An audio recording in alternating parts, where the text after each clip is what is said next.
Bonjour, bonsoir. Voilà le dernier cours des médicaments du système nerveux central. C'est le cours des hypnotiques, qui sont des médicaments qui provoquent le sommeil. On commence d'abord par le plan de cours.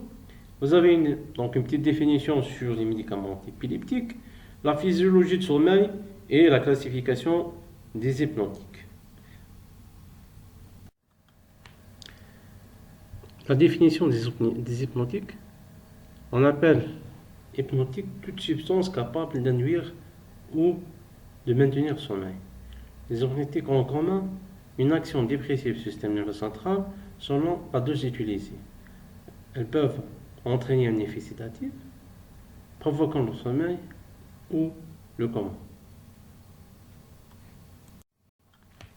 Pour la physiologie du sommeil, le sommeil est un phénomène physiologique rythmique caractérisé par une inhibition des fonctions cérébrales, un obscurcissement de la conscience, une résolution musculaire et un ralentissement des fonctions végétatives. Le sommeil détermine la suppression transitoire de l'activité physique consciente et de la volonté. Il provoque la disparition des sensations olfactives, tactiles, visuelles et auditives, le ralentissement de la circulation et de la respiration, ainsi que la suppression du mouvement volontaire. On distingue deux types de sommeil, le sommeil lent et le sommeil paradoxal. Pour le sommeil lent, c'est la période de récupération des propriétés physico-chimiques impliquées dans la vie de relation, ainsi que le sommeil paradoxal. Donc il y a deux possibilités durant l'enfance et chez l'adulte. Lorsqu'on parle donc de l'enfant, c'est la période où il élabore la myéline. C'est un pigment donc, qui est dans la coloration ou donc à la peau. Aussi, pour l'adulte, c'est la période de réparation des processus cérébraux impliqués dans la concentration, la mémorisation et aussi dans l'apprentissage. Voilà donc les deux types de sommeil. Vous avez le sommeil lent et aussi le sommeil paradoxal. Pour la classification des hypnotiques, j'ai mis ici donc une classification chronologique. Donc on a les hypnotiques anciens et aussi les hypnotiques récents. Pour les hypnotiques anciens, vous avez donc la première molécule, c'est l'hydrate de chloral non employé actuellement. Voilà la structure. Son métabolisme, c'est le trichloroéthanol qui possède une activité hypnotique et dépressive. Donc il peut induire une tolérance et une dépendance pour les gens qui prennent ces médicaments. Donc l'inconvénient, odeur et saveur désagréable. Donc cette molécule maintenant, elle n'est pas commercialisée. Donc elle est retirée du marché. Pour les urides à chaîne ouverte, vous avez on appelle aussi les urides acycliques. J'ai mis un exemple. Donc vous avez les urides monosubstitués, disubstitués. Par exemple, vous avez les urides symétriques. Donc il y a donc une symétrie entre les deux substituants. Donc ici, donc, sur le plan structural. Donc j'ai mis un exemple d'un uride utilisé donc, comme une hypnotique, c'est le carbamol. Voilà la structure. Donc c'est un dérivé de l'acide carbamique, de l'urée. Donc dans ce coup, nous envisageons qu'un seul cas, celui des urides monosubstitués, car seul présente un intérêt thérapeutique. Donc après l'introduction de Bram, c'est une molécule qui provoque donc, le sommeil, donc vous connaissez que la présence de Bram dans certaines molécules lui confère donc un effet sédatif ou un effet hypnotique. Une autre molécule, c'est le bromoisoval, donc c'est le même, donc sont des urides acycliques. Donc ces deux composés sont utilisés comme des hypnotiques légères. Pour les urides à chien fermé, on appelle aussi les urides cycliques. Ils sont obtenus par la condensation de l'urée avec l'acide malonique à la température de 100 degrés Celsius. On obtient donc le malonyl-urée ou l'acide barbiturique. À partir de ce acide barbiturique, qui comme tel est dépourvu d'activité, on a préparé de nombreux dérivés par substitution. Substitution sur le groupe CH2 en position 5, substitution sur l'azote et substitution par un soufre ou un oxygène uréique. Voilà la formule générale. Le X c'est un oxygène ou un soufre. Le R c'est un groupement alcool ou alkyle. R1 et R2 sont des radicules alkyloïdes saturés, insaturés, cyclaniques ou aromatiques. Les principaux barbituriques utilisés, vous avez le barbital. Donc ici, c'est la structure donc l'acide barbiturique avec substitution avec deux groupements méthyl. Donc acide 5,5 diéthyl barbiturique, on appelle aussi le diéthylmalonyl urée. Aussi vous avez le acide 5,1 butyl 5 éthyl barbiturique, c'est le butyrobarbital. Donc il y a plusieurs molécules. Voilà. Donc ici je donne un tableau qui récapitule donc les différents médicaments barbituriques. Voilà le tableau, donc il y a plusieurs molécules en fonction de R1, R2, R et X. Donc ici, il y a plusieurs molécules barbituriques qui appartiennent aux médicaments hypnotiques. Pour la relation structure-activité, le radical phényl augmente l'activité anticonvulsivante, c'est-à-dire si on a donc la présence de groupement phényl en position 5, c'est simple, c'est avoir une autre activité antipyrétique. Le radical alkyle favorise une action rapide et brève quand elle est insaturée. Donc sa ramification augmente l'effet hypnotique. La présence de soufre conditionne l'indication de sommeil, donc ici l'effet anesthésique. Pour les dérivés 5,5 du phényl est directement dépourvu des effets hypnotiques. Donc j'ai dit la présence du phényl donc va changer donc l'activité, c'est avoir une activité anti-épileptique. Pour les mécanismes d'action, donc c'est simple, c'est renforce l'activité de GABA, donc l'activité inhibitrice de GABA en provoquant ainsi l'ouverture de canal unique de chlore en donnant l'effet sédatif et anticonvulsivant. Pour les barbituriques, l'hydrate de chlorate sont les premières molécules hypnotiques utilisées sur le marché. On vu leur utilisation progressive abandonnée du fait de leur nombreux effets indésirables. Donc, lorsqu'on parle ici de molécules, il y a l'apparition des effets indésirables. Parmi ces effets, c'est dépendance physique, psychique, risque toxico-manogène.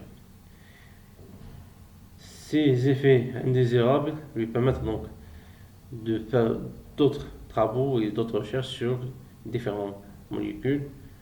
Ici, vous voyez que donc l'introduction des produits hypnotiques d'une meilleure sécurité d'emploi est nécessaire, tels que les benzodiazépines en 1970 et les cyclopyrilones et les imidazopyridines en 1990.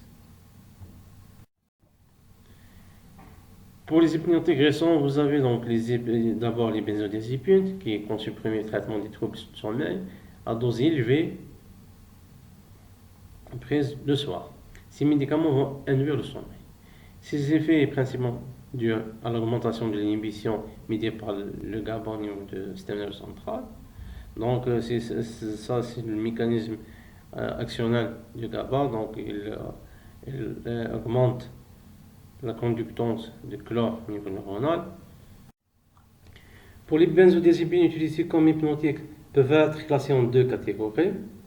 Celle à action courte et une élimination rapide du médicament. Cette catégorie est généralement préférée car elle évite une sédation au cours de la journée. Parmi donc ces médicaments, vous avez comme exemple les dérivés de diazépénolone, un 4-benzodiazépine. On a le temazépam. La structure est déjà vue dans le cours des benzodiazépines anxiolytiques. Celles à action prolongée, elles peuvent être privilégiées lorsqu'un réveil trop précoce pose un problème. Exemple, les dérivés de diazépénone, dérivés nitriens 7. On a comme molécule le nitrazépam. On a d'autres benzodiazépines. On a les dérivés de diazépénone, dérivés nitriens 7. Parmi donc, ces dérivés, on a la molécule flunitrazépam.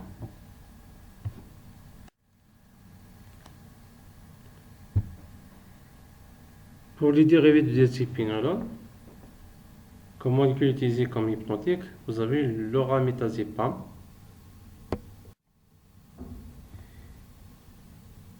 Donc, d'autres aussi dérivés, donc ici, sont les dérivés d'imidazolo N4-benzodiazépine, donc que j'ai déjà vu dans le cours des benzodiazépines. Donc on a dit que ces médicaments sont des médicaments hypnotiques. Donc, vous avez donc l'oprazole. Pour les dérivés triazole 1,4-benzodiazépine, on a comme molécule le triazolane. Ce sont des molécules déjà vues dans les cours des benzodiazépines. Pour les considérations thérapeutiques,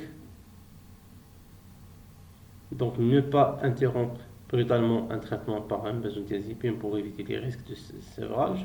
Bon, vous connaissez que l'utilisation de ces psychotropes benzodiazépines peuvent provoquer donc le phénomène de dépendance.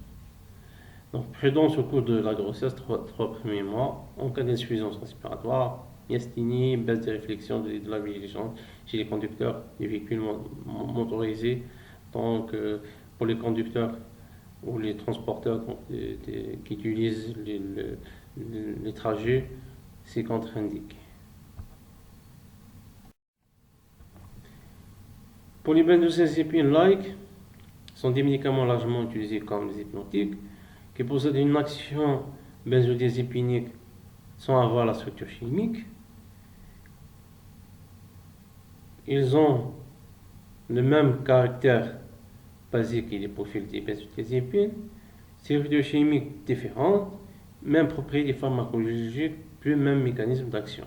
Donc ce sont des dérivés de cyclopyrrolane et imidazopyridine.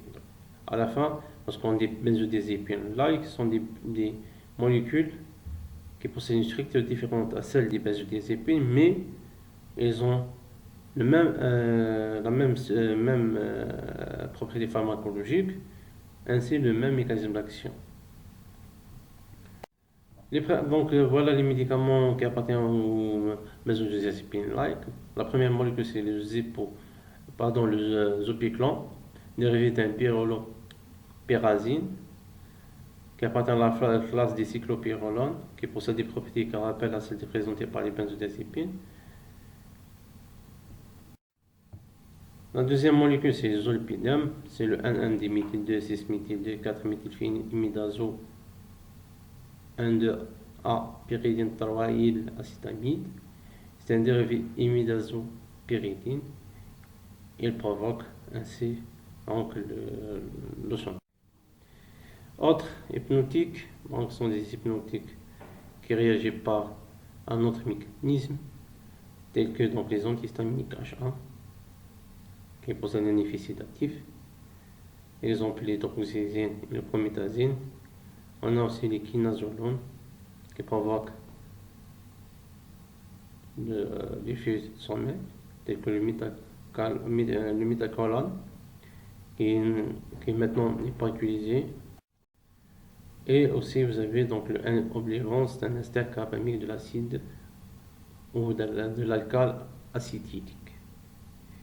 Donc, voilà le cours des médicaments hypnotiques, c'est le dernier cours des médicaments un peu central. Donc, je vous remercie pour votre attention.